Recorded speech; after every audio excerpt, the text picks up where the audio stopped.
Esinali mukagezi kusawa nya kwanisa kunyo akompoza Prime FM tutambula fenna jusinzo tuliza ogobeera omukutu 9M akamuza mwenda Greater Masaka 9 akamuza mukaaga empereza paka mu ankole mulizo mujjo tusinzira ku www.primary.co.ug ita ku kibanja Radio Garden / Prime Radio FM chinda mu mwaka muza mwenda esonga tusokose mukutu gwa tuning.com / Prime Radio chinda mu mwaka muza mwenda tufuna kye kimwampuliriza kye tuyita stream okongira okuwuliriza n'otukutuusa kempereza iyo nampuliriza bali nnyo okukola emirimu ate nokeera mu programu zaffe zoyinza okwogerako empowermus olunaku lwo eddiiro olukya nampuliriza eryete netambula paka saa mukagezi ettuntu China gisimbweddwa nti tuli mu nnaku 13 ezitambudde ez'omwezi gwaffe ogwamuwakanya oba guyite ogwa Agusto. Back home ampuliriza tulengeddewo ku bayizi abamu nga kiraga nti amasomero akawunga kaweddewo batandise okudda eka enteekateeka ezitakolebwa zijjudde akawunga kati wali abaana abamu batandise okudda ampuliriza era tulina betulengeddeko abamu naye nga kalenda y'okuwummula eya gavumenti ebadde ekyaliko ebadde ekyatambula tugisuubira nti eyinza kukwatira mu nnaku 22 awo ebo bati awo kumpi nga second last in fact week eddirira esemba ey'omwezi ogwamuwakanya otusuubira nti abaana bagira okuwummulira naye abawummule tumulegeza abanaffe abalabira abaana baffe bano okwongera obajjukiza nti bingi ebiwugula ate jjukira nti eno yetaamu esemberera eri efundikira byonna ate esala munnaffe ebintu ebisinga obungi ensonga z'okuteeseganya okugenda okukola emirembe mu Ukraine ne Russia nga nzongedde olunaku olwokusatu mu ssaafa eno esooka mpuliriza leero tuyingidde olunaku olw'olukumi ampuliriza mu 6 1266 naye nga gisoba mu myaka 3 bukyanga mpuliriza olutandika kakati okwowolereza okwa President Volodymyr Zelensky ye yategeeza nti nsalesale gwe bateeka ku Putin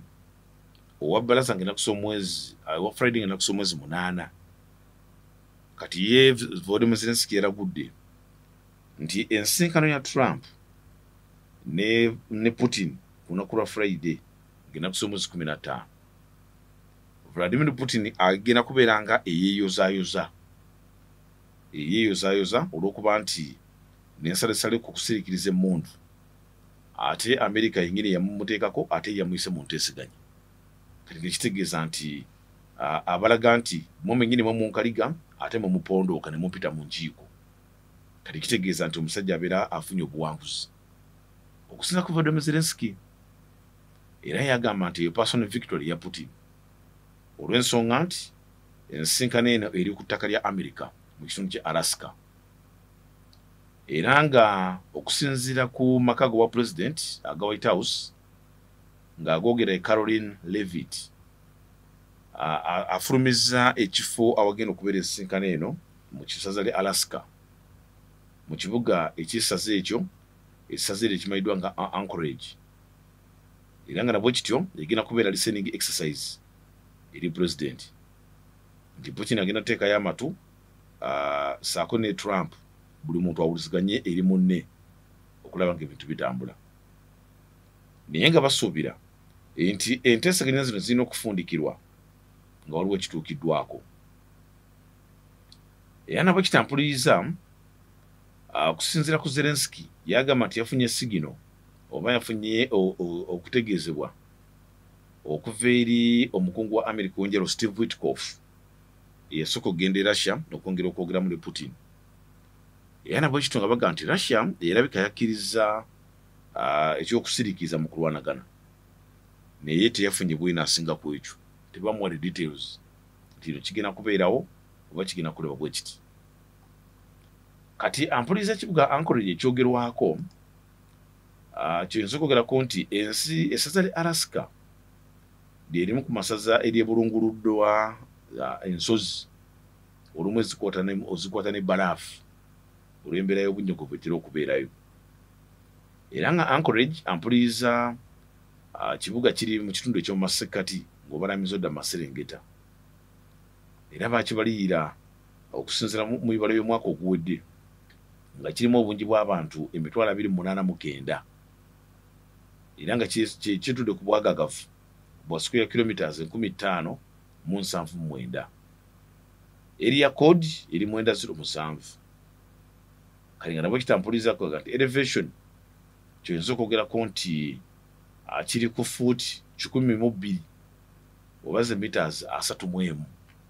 Ekyongera okulaga nti kyebulunguluddwa agasozi kisikiriza abalambuzi gye bayita Anchorage Museum ebifo eby'ennono agatako n'ensozi ezisikiriza abantu kati ensozi ezisinga okubeezaamu kuli Chugach, ensozi Kenai, kuliko Toktina n'ensozi endala nnyingi ezisikiriza abalambuzi. Kaakati bwe weetegereza ebimu ku byemaze okunyonyola, minisita wa America ow'ensonga z'amawanga ag'ebweru Marco Rubio ne minisita wa Russia ow'ensonga z'ebweru Sergei Lavrov bayogedde ku ssimu olunaku lwa jjo. Era enjuyi zombiriri buli muntu n'akakasa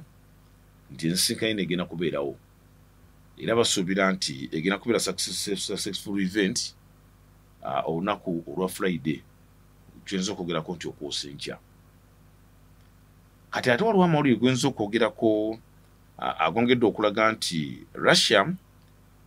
engabo ekyagirumiriza amannyo nti ekyagenda mu maaso n'okutyobola amateeka n'ennatta ezakiteekebwako ensi yonna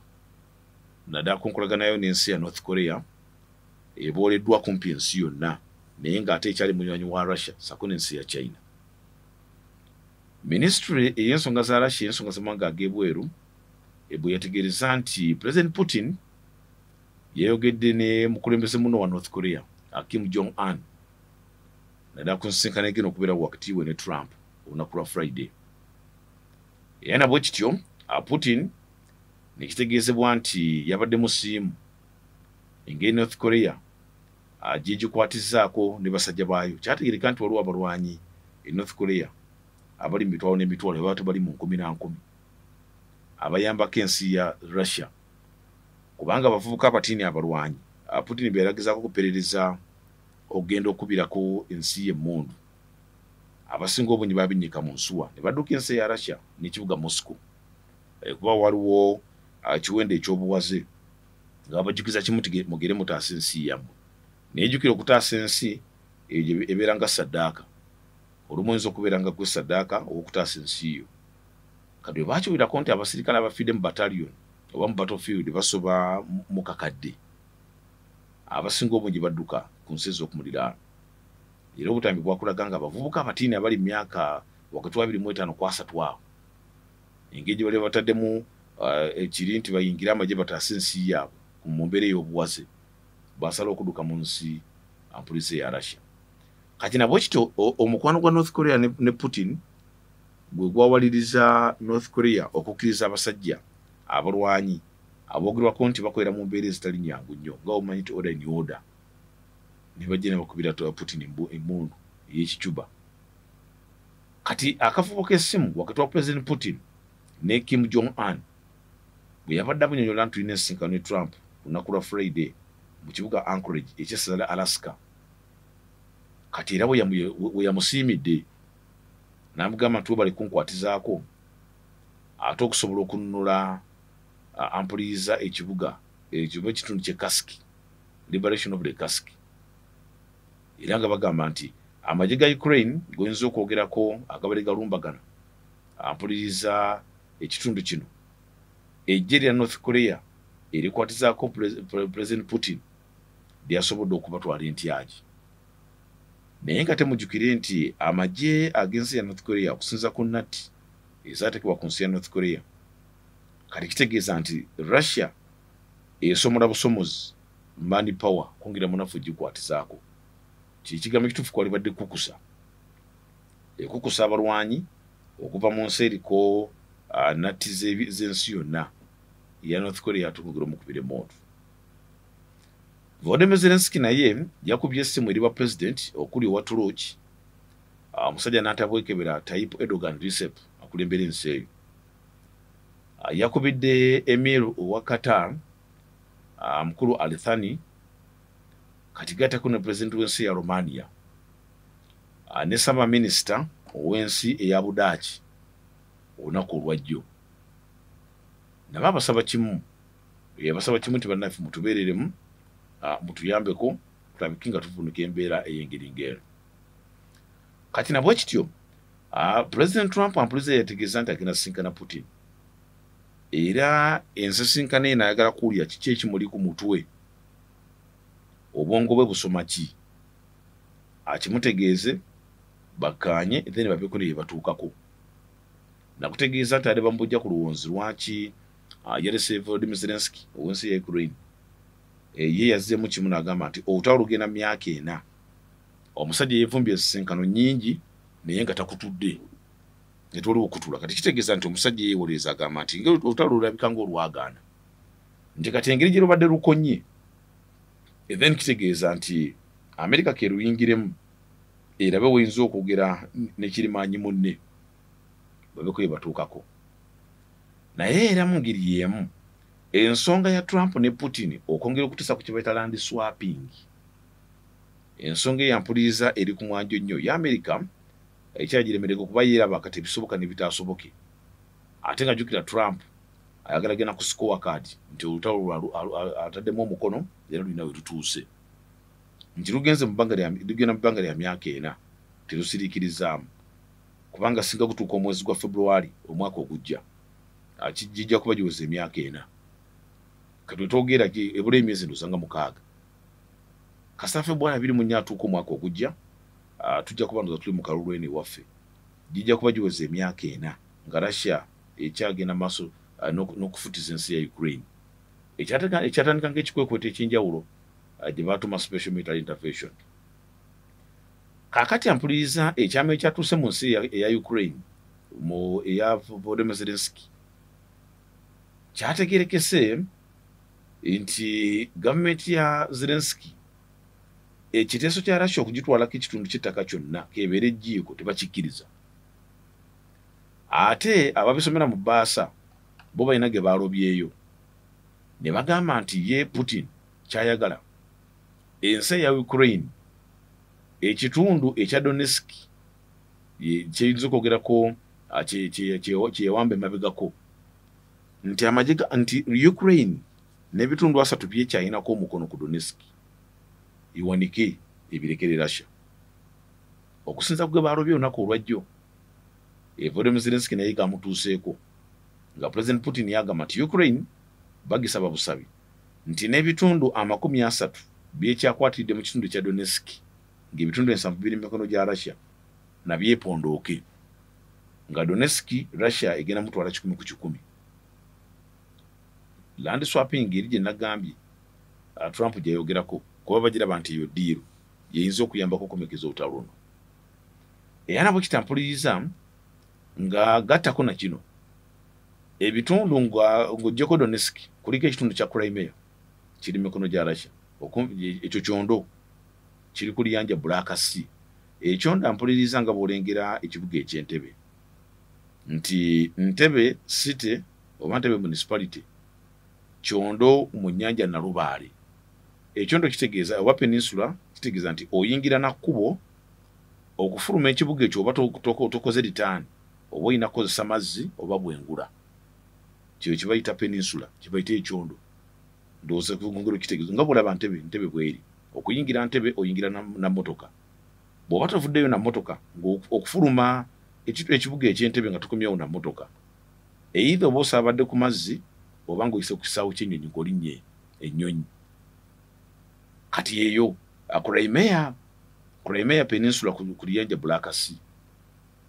eri mu mikono gya Russia kati Donetsk Putin yagamba nti n'ebitundu 3 gwe byokwatiridde Ukraine nayo bindekere 100% edde waabwe kakati ate kuliko n'ekitundu ekya Luhansk gattako Kherson ne Zaporizhia ebyo ebitundu byonna ebyampuliriza enteesaganya zigenda okuvaamu emirembe bwe ziba zikona ku land swapping nga muzingiramu Crimea, Donetsk, Luhansk, Kherson ne Zaporizhia kale kitegeeza nti ebiyinza kubeera starter kebeera entandikwa Volodymyr Zelensky gy'alina okugoberera okulaba ng'ebintu bitambula kati nabwe kitampuliza nti kino kinaba kiganye kuba ye mukulu Volodymyr Zelensky ali ku kimu agamba nti ensi ya Ukraine tesobola kukkiriza ensi endala okukozesa eryanyi ate okutabangula tebaita territorial boundaries ensi etassa kitiibwa n'okukkiriza nti ensi endala bweri ng'egoberera ensalo zaayo kati Ukraine kwerimera negamba nti tetujja kikkiriza olw'ensonga nti tekiri mu layini n'amateeka gafuga ensi yonna era Volodymyr Zelensky agamba nti bajja kikkiriza olw'ensonga nti kikwatagana n'essemateeka ow'ensi eyaabwe ya Ukraine kati ssaawa zino nga akulembera mu kye bayita martial law ekisanja kya Putin ekisanja kya Zelensky kyali kyagwako dda era nabwe kitampuliriza nti Russia era yakiremeddeko nti diiru yonna ey'emirembe ogenda maaso Ukraine erina kukkiriza nti ebitundu ebyagigendako poteya n'ebyawambibwa mu mwaka 2014 bye biri maze bikulaga kubanze nkusigira ekifaananyi then okulaga nti abasajja bagenda mu teesaganya biriwo ebikulembeddemu omusajja agenda nti Crimea bagiwamba 2014 era kugambye nti kati ebitundu ebyawambibwa Russia okuva 2014 ebyo bibeere poteya mu birowoozo bya Ukraine ne Ukraine nekugamba okusinza mu ssemateeka yaabwe tebakkiriza kufiirwa yadde yinsi oba ejjiiko erya territory kati kiggwa kitya muganda wange kiggwa ekyo ngibaga nti omulimu gwona gwogwo Trump gwagenda okutandikawo ku lunaku lwa Friday ejjukira yali ku kimu lutalo lulina okukomekkezebwa lutya kale kitegeeza nti Putin Zelensky waba takkiriza kuwa yinsi yataka terujja kuggwa then bwe lutwaggwa way forward ki ensi yonna etaddeko akazito Bulaya etadde akazito ku Russia etambudde emyaka kumpi gigenda mu 4 ekyalagirira nyampuliza ensonga endala ey'okusatu Putin yasabye ekyoyinza okwogerako nti amawanga aga Bulaaya galekerawo okuwa obuvujjirizi bw'obuyambi eri ensi ya Ukraine era mu ngeri y'emu n'ebirowoozo eby'okugatta Ukraine mu mukago ogwa NATO oba kubeera memba wa European Union kuba wabeera memba wa Bulaaya ng'oli mu European Union member kitegeeza obeera munnaffe ate weegasse ku ggye lya NATO gye bayita military alliance NATO military alliance nsonga 3 ettaka eryakutwalibwako Bulaaya erekerawo kuwa obuyambi ate Ukraine tegeeza neyeegatta mu European Union okubeera n'eggye liri erya NATO oyo omusajja agamba nti naye ebyokwerinda bibeera si birungi okutwaliza awamu kati oli yeebuusa n'agamba nti nsalesale wa ceasefire yeri wa Friday wedde yakomawa kiki kibagamba nti akusinga amanya ku bisago inago kubanga Amerika yateekawo embeera ezo era etulugunyiza amawanga agateeta ne Russia nga agali mu kago gwa BRICS naye tekiwedde bulungi tekiwedde kubanga emisolo ku Buyindi emisolo ku China emisolo ku South Africa emisolo ku Brazil semazinga Africa ekiikirwa South Africa yeyeka ali mu kago gwa BRICS era babasajja bagamba nti bo bawagira otalo wakati wa Russia in fact South Africa yewagira Russia ne mu kaluka yakakuwa musa tuide mu General Assembly era mujukira bulungi nnyo yonga mu nsi yonna Uganda yagamba nampa wengwa naye ate yo South Africa gamba ewagira Russia ku nsonga za Ukraine guno gunagwa muganda wange ngeze musafe eyokubiri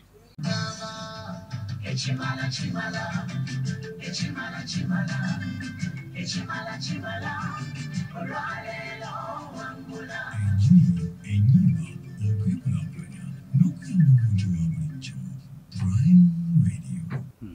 yebavuddeko wano waliwo okusukuma okutambula obusuubuzi n'ebyobufuzi waliwo ekibiina ekimu kino ekyaffe kitumanyi bulungi mu kampala ekitaba abasuubuzi ekikadde maa bingi kyo nga kigamba nti kasita omukulembeze waffe otabiikizamu ebyobufuzi olw'omulamwa gwaffe ogwonoona kati ano bagamba nti anedda bwolina kudda bbali bwe bagamba nti byabufuzi agamba musemateeka ekibiina ekyo simulabamu agamba ofiisi mubuwamu bukyamu awo tutandika kati ffe nga bayanira obusuubuzi tutandika okulengerawo ku ettala eritandisa okujjaawo n'ekirala omweyibulo gw'ebibiina era ebigatta abasuubuzi nabo gweyongedde kati awo wonna okutabulwa okwo by experience wali musuubuzi oba oli musuubuzi oli musomesa n'ebirala bijja kutambulirako kituufu ayinza okuze kwa bwezi ssebo neyanziza mulangira sase nnyo okulaba abawuliza abaffe mwenna balamusizza nnyo njira ne mbabulamuko naye ng'akwebaza Katonda era mwe muba muntumye ate nkwatireko awalala nkwasizeeko abalala naye ate era eno ne mbatumira omubaka naye nga wendi era twebaza Katonda byatuwadde tulina kuguma n'ebintu ebyo twongere kubinyweza kubanga ate bw'otabinyweza byakuwadde obeera ng'agezaako okukwata obunyonyi obubiri oyinza okukakana nga tosigazza n'akamu yesebo ku kinyusi butereevu ng'emazo kyange yesebo obusuubuzi bugasa ebyobufuzi omwibulu gw'ebibiina mungi ate omusuubuzi agamba nenkwate kwani kituufu omutuufu kizibu sebo neyanziza nnyo njagala nkubuulire nti buli lwe tubeera n'okwegatta obwegassi buteekwa okubeerako entebe kwe butudde kituufu njagala kuzzaayo mabega nnyo ku nusu wawulirako nusu abanusu abo abavubuka aba UPC mwe mwava abatandika paaka era paaka neetandikibwa abakulu abaasookera ddala aba UPC bakakooza abo yali awo Namasuba kati yafa be bantu abaatandika paaka kati olw'okuba kakooza teyali mugazi nnyo osanga n'okusoma kwe tekwali kugazi ajja yeegatibwako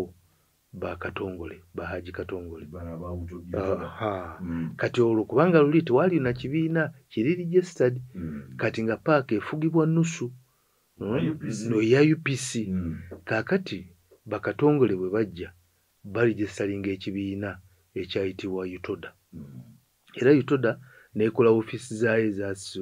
luli nusu ofiisi zaayo zaali awabadde supermarket ene ya mega waggulu awo we wali ofiisi za nusu kwaponyi kakati katongole wajja nga bakoze UTODA ne bagenda mu kizimbe ekyalina ku hoteeri gye bayitanga Alitamiira ku South Street okwo osala busazi ekkubo waawe we bateekawo ofiisi zaabwe naye bakatongole balina akakwate kanene nnyo ne gavumenti era UTODA walabanga nti gavumenti bwe yatambulanga mu bikwekweto byayo oluusi ne mu kulonda era ng'olabanga UTODA ebyenyigiramu kyagisobozesa UTODA okubeera ng'oluusi gavumenti bw'eba eyagala okukuba UTODA egikuba ewumba engalo kubanga yaayo otambula nabo era ebbanga lyonna UTODA lye yamalanga etambuza yalina control ya transportation mu Uganda yonna tewaaliwo kabiina konna oba Mbaale oba Bundibujjo oba wa kayitibwa linnya ddala okutuusa UTODA bwe yatuuka ekiseera newandulwa omukono mu kibya kati okuva olwo wewalabira entandikwa y'ebibiina ebingi ebya transportation kati okuva olwo transportation yatabuka olwaleero ntalo balina n'ebyuma ebifumita emipiira ku kkubo nga mmotoka z'abannaabwe bazaasa amadirisa njagadde nkuyise mu eyo olabe ekibiina ekyo kubanga UTODA nkadde ku kasiita gye etandise juzi luno bayisa Sekitto bagenza okujja nga waliwo akabiina abantu abagamba kyatandika ku bavubuka bano abaagendanga e Dubai abaava wali mu Container Village waggulu abaava awali Cooperative Bank wali abaagendanga e Dubai ne bakkirira emmanga ne bakola Container Village kati eyo Container Village yavaamu abantu abagamba lwaki tetwekolamu ekibiina ne kitandika otulambika ffe ng'abasuubuzi b'omu kibuga ne balyoka batandika okukola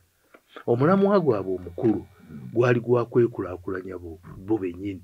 naye nga tulinamu akawaayiro kubanga nalimu ng'akawaayiro twagala kuvuganya bayindi nga tumaze okuzuula nti abayindi ye e Dubai agenda omu naye n'agulira abantu 10 ate n'abasuubulira woteeri asulamu emu emmere ali emu naye ng'alina kapito w'abantu 10 ate ffe bassebalu ffenna tulinnya abantu 10 ne tusula mu hoteeri 10 tiketi 10 emmere ne tugamba lwaki tetuvuganya abantu bano naffe ne tuba nga tusobola okubeera mu katale okay kaakati olwo kasiita etandika tutandikiriza ebintu bingi nnyo bye tuzze tutambulamu nga tugezaako okulaba nti obusuubuzi busobola okubeera n'eddoboozi mu gavumenti era ebintu bingi nnyo amateeka mangi nnyo gavumenti geze ekola mu nnongoosereza z'obusuubuzi mu Uganda muno naye ng'omukono ogusinga gwa kasiita kubanga kasiita yo ng'eri ku ground ate ba technocrats abali mu gavumenti nga tebamanyi boogera ku by'obusuubuzi tebamanyi kye boogerako boogera ku by'emisolo tebamanyi kye boogerako kyova olaba nti nno bwe bwayingiramu input y'abasuubuzi okuwuliziganya kwatandika okubeerawo kati okuwuliziganya kufudde ddi abasuubuzi batandise okuva ku mulamwa ogwabagatta mu kibiina ng'omulamwa gwali gwakwekulaakulanya si kunoonya ani ayogera nnyo si kunoonya ani afugaani kati bwe baava ku mulamwa ogwo we baatandika okutondawo ebibiina n'otandika okulaba nti kati Uganda yes ne bakola obubinja obulala bwe bakoze obubinja obulala buviiriddeko ekibiina kyennyini ekyakasiita okugwa ekyali ekinene kubanga kyalina eddoboozi lya Uganda yonna ne kiryoka kitandika okugwa kubanga kirina n'abalala abawakanya buli watandika okubeerawo awakanya ekibiina kigwa nkuweeyo ekirala ekyagwa Uganda National Chamber of Commerce ekyaliwo eriwo mu linnya naye eriwayo property gyeyibadde nayo mu Kampala eri luddawo tewakyali kintu kubanga yadda mu ntalo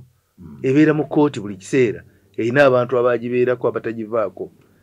kati ne kasiita eryo lyekkubo lye yakwata okkakananga ebibiina ebirala bitandise kaakati bwe batandise ebibiina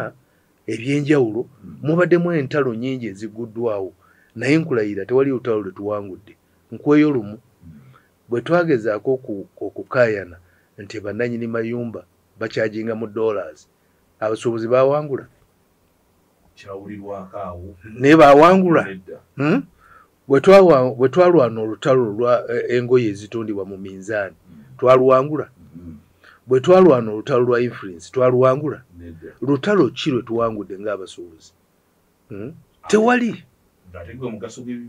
gwe mugaso gw'ebibiina kaakati tetulina lutalo lwe tuwangudde lwaki tetuwangula kuba tetuli wamu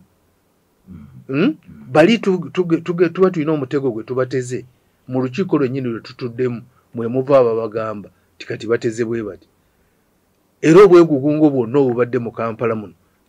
obw'abasuubuzi okwekalakaasa naki bugenze okubaawo nga bali be beekalakaasaako bategedde n'engeri gye bagenda okwekalakaasaamu n'ani agenda okulira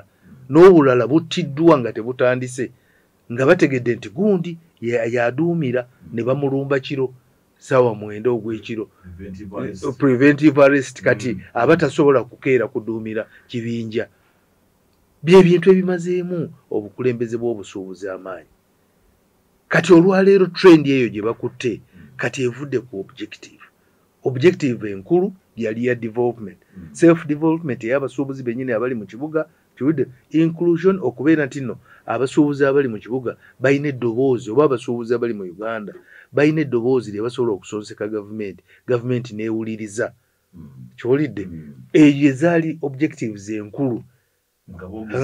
nga boogeza eddoboozi limu kati olwaleero nga balwanagana bayinza okwogeza eddoboozi erimu tekisoboka yes bandibadde ng'omukazi n'omwami nga babadde balwana mu nju omubbi n'akonkona basigala balwana beegatta ne bakuba enduulu okwerwanako kati nga beegasse kati olwaleero okutereeza byonna ebirina okutereera naddala mu misolo kati walabye gavumenti yayongeddeko sectors 12 naye gwe waawuliddeyo eddoboozi erivaayo okuwakanya oba okusaba okukendeezebwa oba okulindalindako teri ani anaalireeta abandi badde balireeta balwana gye bakoma okulwana bo bennyini bagenda kufiirwa kubanga buli omutandika okulwanagana goalkeeper bwalwanagana ne namba 5 baba genda bateeba ekiwulidde kakati buli omutandika okulwanagana babateeba gye bakoma okulwanagana be balina okulabirira bagenda kufiirwa abasuubuzi bagenda kulumbibwa kati tulina ekizibu kya banks ezi overcharginga ba clients gwawuliddeko eddoboozi ly'ebibiina ebifuga obusuubuzi wano tibivuddeyo okutuuza banks ne babateekako akazito tulina obuzibu ebitongole by'empuliziganya ebibba airtime ebibba data oli aba yakateekako ne ziggwako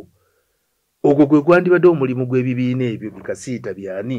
okugamba nti gundi tuula wano kino kijja kita tulina ne evidence weti kati abantu bababba misana tuku osobola okukuba essimu neevugamu omulundi gumu oli halo n'atakuwulira sente zonna ne zigenda singa bakikola ku bantu miliyoni emu be balina nga baclients baabwe buli omu ne bamubbako sinsi 10 mu ddakiika emu baba balina sente mmeka awo gwe gwandibadde omulimu gw'ebibiina ebitugatta so ebintu bye bazzeemu kaakati ebya politics ebyaki oba oli ali mu kkala ki ali mu kkala ki that's not an issue eri emu objective y'ekibiina eri ki objective y'ekibiina eri nti no ffe twegatta Obama yagamba n'oba omumanyi yagamba if you can't beat them you join them kiwulidde n'obabeera kumpi yes abavuzi b'emmotoka z'empaka bakimanyi ti oba ng'ogoberera mmotoka ey'amaanyi nga mmotoka ekulembedde y'amaanyi gwe kyokola gibeere kumpi ogikozesa ensobi yekukulembedde gwogi wano ku bampa pressure gy'omutaddeko yemutomeza n'oyitawo naye kati ani atadde pressure ku gavumenti abantu bakaayana eri batandise okusibirayo emmotoka zaabwe Tanzania kiwulidde babawambyeko ebintu e Mombasa wano input eyaffe ng'abasuubuzi eri luddawo so nze kyendowooza nti entale eziriwo tetugenda kuzifunamu omuntu omu agenda okufuna mu ntale eziriwo omumanyi gavumenti kubanga yaraba bano balwana goalkeeper ne defender balwana kati yakole ki ayisaawo buyisa mupiira ateeba buteebi buli goolo gyakola ki gye yeetaaga tulina kakati ekizibu ekya sente embi eziyise muno eziyise mu katale akatale kayiseemu ze tuyita sente embi kuba tulina sente eziri ligo n'eziri iligo sente eziri iligo za mirundi ebiri waliwo sente eziri iligo eziprintingibwa gavumenti yes nga mu kaseera ke tugendamu ng'olaba waliwo sente ezisaasaanyizibwa naye nga tomanyi zaava ku bajeti ki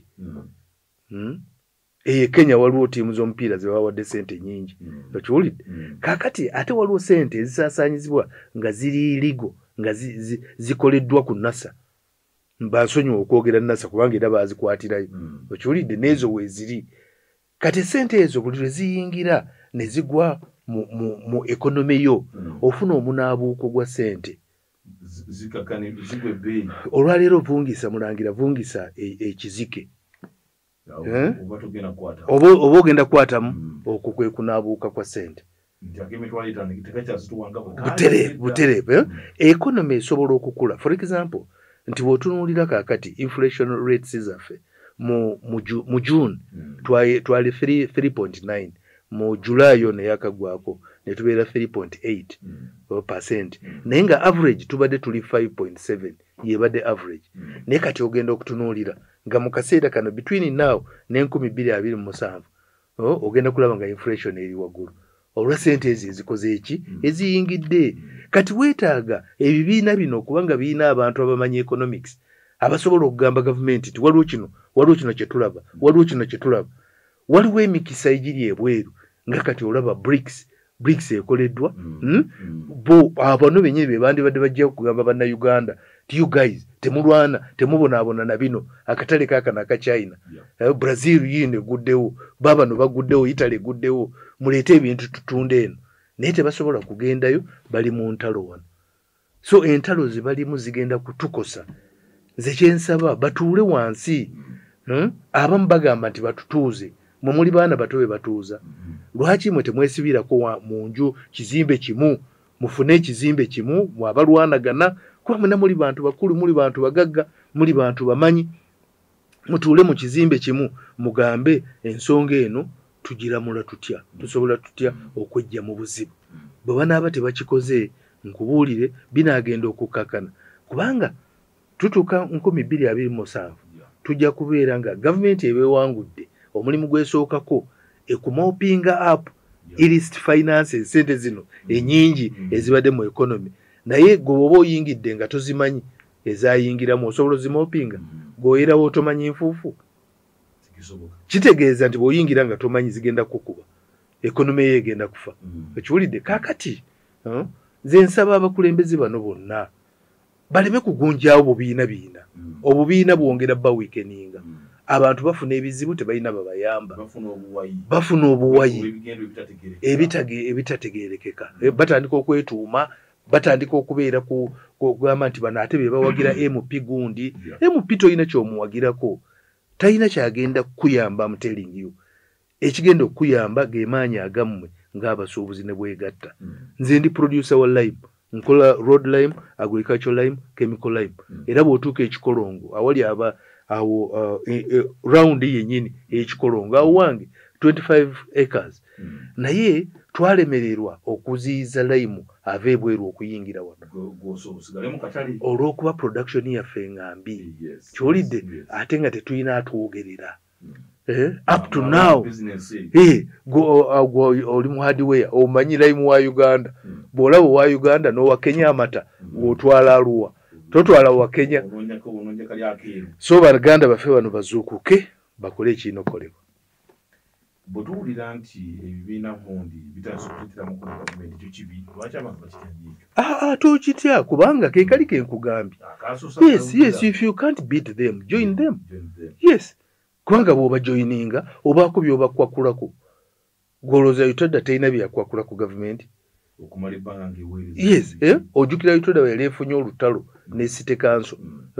Kampala City Council si eno authority wabula eri ng'olutalo luvudde ku ssente City Council zebanja Utoda ebbanja eryo lyaggwawo litya ani yalisasula si gavumenti yali weavinga off abantu abo balina okumanya baddeyo basome history bakole research bamanye biki ebibaddewo akusinga kubya gw'okutte bw'ebeera nti no gavumenti weeri gwe gyesibeeko kufuna ky'ogisuuza bagamba akugoba takutadde tabulwa kyakusuuza empewo y'okumakya erina kyekusuuza naye bw'ogamba nti gw'ogenda gyebalama ogenda kweteeka strategically weesobola okukubira obulungi kubanga oli wala ekulaba bulungi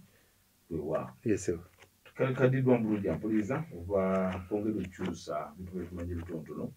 tusikiriza ekika zino zirinya ampuliriza otuuka mu makati ag'essawa yaffe eno eyokubiri ekitundu kyaffe ekisooka era obutajjamu Ssebalujjamba olw'okwongeramu naffe ate okuwulira ku bitali bimu mujjukire nti bwetuwulira erinnya Dr. Jamiru Ssebalu ate tusikirane Namaswa Kujja Bukamasi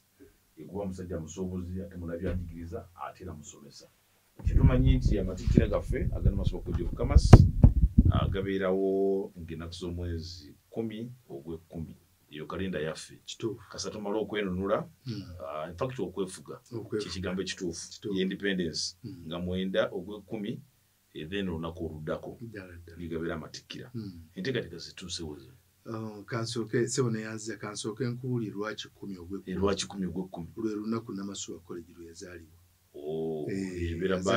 ennaku z'omwezi 10 ogw'ekkumi 1995 gy'emyaka 30 gokka kaakati olunaku olwo lukulu nnyo era abantu bangi nnyo bagenda ku graduation nga bagenze kulaba bya nsoma byokka naye ate graduation yaffe yanjawulo kubanga ate era n'abagagga abalina bye batunda ne bye bagula bagibeerako gwe jangu weetegereze kubanga ffe tulina graduation eya college naye ng'esinga universities nnyingi obwo abantu bwe tuba tulina abantu omutwalo abazze ku mukolo ku mukolo gw'olaba graduation nnyingi nnyo eza college ezenkana bwe zityo kaakati gwe n'oba tolina atikkirwa gwe jangu obeerewo okisooka ogenda kufunawo omuntu ow'obuvunaanyizibwa gwewanoonya edda ng'obadde tomulaba naye nga kwali ofune akakisa akamuggyako ennamba oba ofuna akakisa akamukuba akamba ekyo kimu. Ekyokubiri ogenda kulabawo ebintu by'obadde olowooza nti no biseerewo naye nga ku luno ate obiraba osobola okubifuna era osobola okutandika bizinesi n'abantu abo kubanga tuyita companies ennene zimaganjo zi rose form bonna babeerawo bo bennyini n'ebintu byabwe era nga bali ready okwogera naawe kiwulidde. Kaakati ate era ekitukozesa ekyo nti abaana bano be tuba tutikidde baleme kutambula mu street wano motoka kubatomera nga banoonya emirimu. Kati abalina obbakozesa tujja tubaleeta basenkulu babeerayo. Oli n'amulaba nti oyo ayogedde atya oyo afaananya atya kwabo bampeeko kkumi n'abatwala nga bali awo. We tuli olwaleero ekigenda otufuula ab'enjawulo kwe kunoonyereza n'okuteekamu ebintu ebipya mu buli. Kati olaba abatoolo bali ebijanjaalo naye balina ebijanjaalo enva z'ebijanjaalo ze bakola nga be bokka abazirina mu Uganda ozimanyi baziyita firinda bajjako akakuta ne bagoya ekijanjaalo kibeera nga muzigo tewali akirina mu Uganda mulala okujjako abatoolo kati naffe tukola graduation nga yanjawulo nga ffe tugirina ffeka. So oba gy'oli tolina mwana